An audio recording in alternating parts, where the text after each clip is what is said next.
Živijo. Evo, glih, kar sem naredil današnjo meditacijo, dan 6.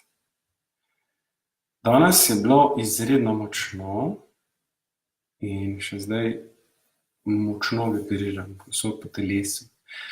Se pravi, čutim svojo vibracijo, svojo lastno energijo, kako se pretaka po mojem bitju, po telesu, skozi skozi čustva.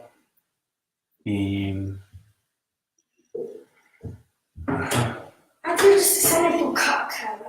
a veš, da sem glih na internetu, malo počakaj, ko pridem. Hvala. Tako, prišli smo tudi do prve distrakcije. No, če nadaljujem, uspelo mi je zelo jasno videti, kako deluje ta moja entiteta ujeta, moja obtičala energija, ki je že dobrih 40 let v meni in povzroča težave. In sicer me prepriča, da jo potrebujem na tak način, da se počutim dolžnega odložiti vse ostalo.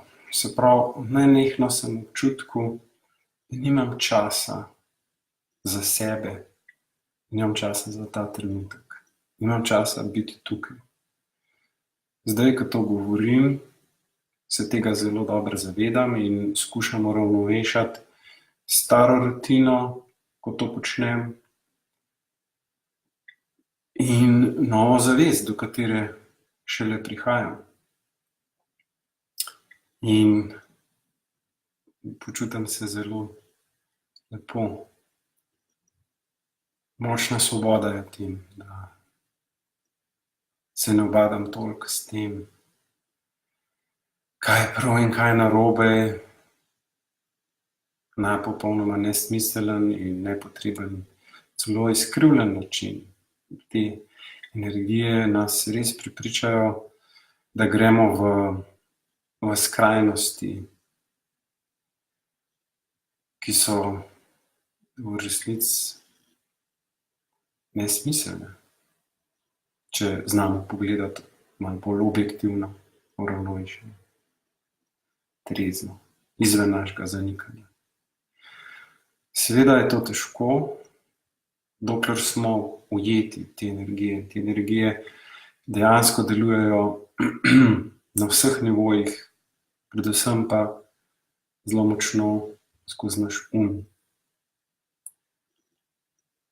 Včasih je edina agonija, da uporabimo vse, kar smo, vključno z duhom ali z dušo, in da pridemo do tja, moramo nekako vsaj za kratek čas nevtralizirati naš nenehen klepet pogovarjanje s samim seboj, kjer